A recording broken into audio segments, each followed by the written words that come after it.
Hello friends, मैं अभिनव कुमार आपके अपने YouTube channel merit digital classes में आप लोगों का स्वागत है। आज की क्लास में परसेंटेज से संबंधित विभिन्न प्रश्न को देखेंगे जो कि सभी एग्जामिनेशन के लिए बहुत ही इम्पोर्टेंट है। तो चलते हैं सबसे पहले प्रश्न पर, जो इस प्रकार है। कह रहा है विद्यार्थियों के एक समूह में 70% अंग्रेजी बोल सकते हैं तथा 65% हिंदी बोल सकते हैं।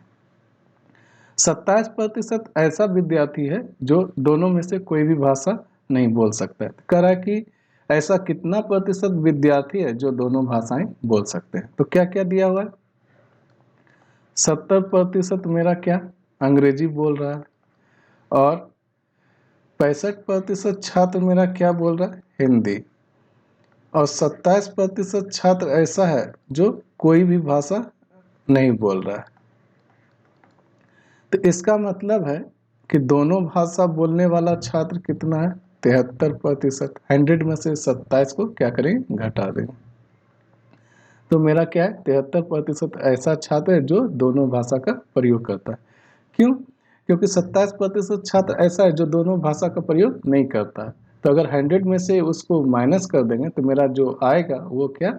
मेरा दोनों भाषा का प्रयोग करता है। इसका मतलब है 100 में से 27 को घटाएं तो कितना हो गया? 73% ऐसा छात्र है जो कि दोनों भाषा का प्रयोग करता है। अब क्या करना है? तो हमसे मांग रहा है कि ऐसा कितना विद्यार्थी है जो दोनों भाषा का प्रयोग करता है। तो चलिए, दोनों भाषा बोलने वाले छात्र बराबर क्या हो जाएगा? 70% अंग्रेजी बोल रहा है प्लस 65% क्या बोल रहा है? हिंदी। और दोनों में कम से कम दोनों भाषा जो है, मतलब इंग्लिश भी बोलने वाला और हिंदी भी बोलने वाला छात्र कितना? 73%। लेकिन हमें जो निकालना है शुद्ध कि प्योर ऐसा कितना छात्र है जो कि दोनों भाषा का प्रयोग करता है। तो क्या करना है? 70% और 65%, इनमें से क्या कर रहा है? एक इंग्लिश बोल रहा है, एक हिंदी बोल रहा है। इसमें से माइनस क्या करेंगे? जो 73% छात्र है जो दोनों का कम से कम प्रयोग करता है, कम से कम दोनों में से भाषाओं का प्रयोग करता है। तो इसको क्या करेंगे? दोनों को जोड़ेंगे। तो 70 में से 65 जोड़ देंगे तो मेरा कितना आ जाएगा? 135। इसमें से 73 को माइनस करेंगे तो 73 जब माइनस करेंगे तो कितना होगा? 62% छात्र ऐसा है जो कि दोनों भाषाओं का प्रयोग करता है। तो मेरा ये क्या हो गया? आंसर। एक बार फिर से समझ लीजिए। करा 70% छात्र अंग्रेजी बोलता है, 65% छात्र हिंदी बोलता है और 27% छात्र जो है बोलता है कि कोई भी भाषा का प्रयोग नहीं करता। उसमें से क्या करना है? 100 में से 27 को घटा देंगे तो 73% छात्र मेरा दोनों भाषा का प्रयोग कर रहा है। तो लेकिन हमसे पूछा कि ऐसा कितना छात्र है जो कि दोनों भाषाएं का प्रयोग कर सकते हैं, बोल सकते हैं। तो क्या करना है? इसमें से हमें शुद्ध भाषा का निकालना है कि जो कि दोनों भाषा बोल सकते हैं, एकदम प्योरली छात्र निकालना है। तो क्या करना है? 70 और 65 को जोड़ दिए, क्योंकि इनमें से ये क्या कर रहा है? इंग्लिश और हिंदी बोल रहा है, अलग अलग भाषा का प्रयोग कर रहा है। उस दोनों को जोड़ के उसमें से 73 को माइनस कर दें तो मेरा जो आएगा वो मेरा क्या आ जाएगा?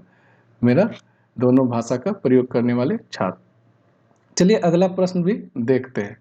करा एक सर्वेक्षण में सर्वेक्षित लोगों में से 70% के पास कार थी और 75% के पास टीवी। यदि 55% के पास कार और टीवी दोनों थे, 55% ऐसा है कि जिसके पास दोनों टीवी और कार दोनों है। तो कह रहा है कि सर्वेक्षित लोगों में से कितने प्रतिशत के पास कार या टेलीविजन में से कोई भी चीज नहीं है। तो चलिए, मेरा 70% ऐसा है जिसके पास क्या है? कार है और 75% ऐसा है जिसके पास क्या है? टीवी है। और इसमें से 55% ऐसा है जिसके पास दोनों है, बोथ लिख देते हैं, कार भी है और टीवी भी है। तो बोल रहा है कि किसके पास ऐसा कितना सर्वेक्षित लोग है, ऐसा कितना पीपुल है, लोग है कि जिसके पास ना कार है ना ही टेलीविजन है। तो चलिए 70% के पास कार है तो इसका मतलब 30% के पास कार नहीं है। 75% के पास टीवी है, इसका मतलब 25% के पास क्या है, टीवी नहीं है। 55% दोनों यूज करता है, इसका मतलब है 45% जो है क्या है, ऐसा है जो कि दोनों यूज नहीं करता है।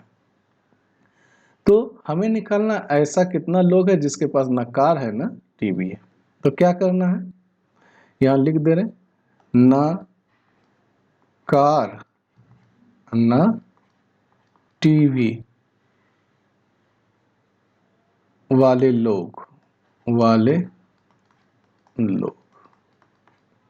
बराबर क्या हो जाएगा, 30 + 45, ये सॉरी 30 और 25 को जोड़ना है। जो कि कार नहीं यूज करता वो कितना है 30, और टीवी नहीं यूज करता वो है 25। उसमें से क्या करना है, 45 को माइनस करना है, क्योंकि 45 ऐसा है जो कि दोनों में से कुछ नहीं यूज करता है। इस दोनों को जोड़ेंगे तो कितना हो जाएगा, 30 + 25 55 में से 45 माइनस कर देंगे, 10% ऐसा लोग है जो कि कुछ भी यूज नहीं करता है, ना ही उसके पास कार है ना ही टीवी है। आशा है कि आपको ये सभी प्रश्न इजी वे में समझ में आ रहा होगा। अगला प्रश्न क्या बोल रहा है, कह रहा है कि एक कक्षा में 60% छात्र हिंदी में उत्तीर्ण हुए पास में, 45% संस्कृत में और 25% कम से कम एक विषय में उत्तीर्ण हुए। कह रहा है दोनों विषयों में फेल छात्रों का प्रतिशत क्या है।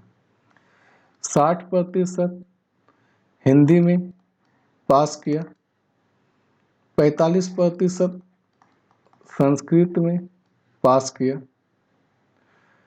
और कह रहा कि 25% क्या बोल रहा है कि कम से कम एक विषय में क्या हो गया, पास कर गए, मतलब दोनों में कितना 25%।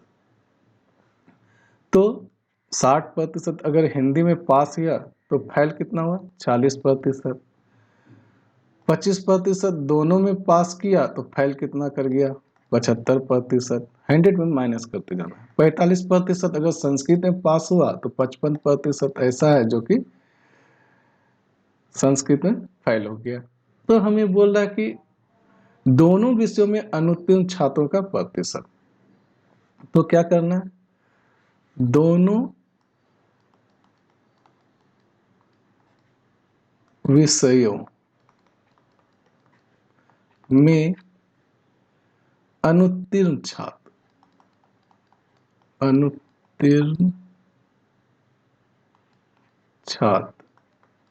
क्या हो जाएगा, 40% किसमें फेल है, हिंदी में। 55% किसमें फेल है, आपका संस्कृत में। और 75 दोनों में। तो इसको जब माइनस करें तो मेरा प्योर ऐसा छात्र होगा जो कि दोनों सब्जेक्ट में क्या है, अनुत्तीर्ण होगा। तो इधर जोड़ दिया 40 + 55 कितना, 95 में से 75 को माइनस कर दें तो मेरा कितना है, 20% ऐसा छात्र है जो कि दोनों विषय में अनुत्तीर्ण है।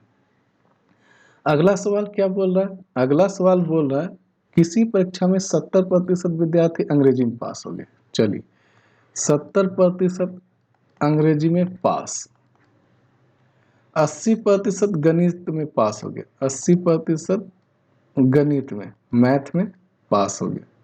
दोनों 10% जो है दोनों विषयों में फेल हो गया। 10% ऐसा है जो कि बोथ सब्जेक्ट में क्या हो गया, फेल हो गया। तो बोला यदि दोनों विषयों में 144 विद्यार्थी पास हो गए तो कितने विद्यार्थी की संख्या माना। 10% अगर फेल हो गया तो इसका मतलब है कि 90% ऐसा छात्र था जो कि इंग्लिश और मैथ में क्या था, दोनों में पास था। तो चलिए यहाँ पे क्या करेंगे, दोनों में पास छात्र बराबर क्या हो जाएगा, 70% आपका अंग्रेजी में पास है, 80% मैथ में है, और इसमें से माइनस कर देंगे 90%। तो मेरा क्या आ जाएगा, शुद्ध दोनों में पास प्रतिशत निकल जाएगा। तो कितना 150 - 90, तो कितना हो जाएगा 60% ऐसा छात्र जो कि दोनों में क्या है, विद्यार्थी पास हो गए। तो अब प्रश्न से क्या बोल रहा है, प्रश्न से बोल रहा है कि विद्यार्थी की कुल संख्या, अगर विद्यार्थी की कुल संख्या x मान लें, इसमें से 60% ऐसा है जो कि दोनों में पास है और 144 भी क्या है, दोनों में पास है। तो 1 0 खत्म, 6 से यहाँ 24 बार में क्या आ जाएगा, 144। तो x बराबर क्या आ गया, 240 मेरा क्या आ गया, छात्र क्या आ गया, दोनों में पास कर। कुल छात्र की संख्या कितना हो गया, 240। तो इसमें क्या किया, 70% अंग्रेजी में, 80% गणित में पास था, 10% क्या था, दोनों में फेल था। तो इसका मतलब 90% क्या, दोनों में पास हो गया। तो क्या किया, 70 + 80 में से 90 को माइनस कर दिए, तो मेरा क्या हो गया, दोनों में पास विद्यार्थी का प्रतिशत निकल गया। और 144 ऐसा था जो कि दोनों में पास था। तो पास वाले छात्र जो दोनों में पास हुआ है बराबर दोनों में पास, दोनों को क्या कर दिए, बराबर कर दिए। इस प्रकार मेरा क्या गया, 240 मेरा टोटल छात्र निकल गया। अगला प्रश्न क्या बोला, दो विद्यार्थी किसी परीक्षा में बैठे, इनमें से एक ने दूसरे से 9 अंक अधिक प्राप्त किए, उसके प्राप्त अंक दोनों के अंकों के योग के 56% के बराबर थे। तो उनके द्वारा प्राप्त किए गए अंक, अगर मान लें, माना दूसरे का अंक बराबर कितना, x, तो पहले का अंक कितना हो जाएगा, पहले का अंक हो जाएगा x + 9। अब क्या बोला, x + 9 कह रहा है कि इनमें से एक ने दूसरे से 9 अंक अधिक प्राप्त किए, उसके प्राप्तांक दोनों के अंकों के योग का 56% है। जो x + 9 आया, इसका मतलब है इसका 56% बराबर कितना हो जाएगा, x + 9। तो इसको जब सॉल्व करेंगे तो क्या आ जाएगा, 2x + 9, इधर कितना हो जाएगा, 56/100, इधर क्या हो जाएगा, x + 9। अब इसे जब सॉल्व करेंगे तो क्या हो जाएगा, 56 से गुना करेंगे तो इधर हो जाएगा 112x + 9 × 56 बराबर, इधर कितना आ जाएगा, 100 से इधर क्या करेंगे, गुना करेंगे तो 100x + 9 × 100, इधर हो जाए ये 100x है। तो इसे सॉल्व करने के बाद क्या हो जाएगा, x वाले को x के साथ, 112 में से 100x को घटाएं तो कितना आ जाएगा, 12x बराबर, यहाँ क्या हो गया, 9 × 100 माइनस 9 × 56। अब क्या आ जाएगा, 12x बराबर, 9 को कॉमन ले लेंगे तो 100 - 56, यहाँ हो गया। तो 12x बराबर कितना हो जाएगा, 9 × 100 में से 56 माइनस हो गया तो कितना हो गया, 44। इसे कट कीजिए, 4 तिया 12, 11 चक 44, 3 तिया 9।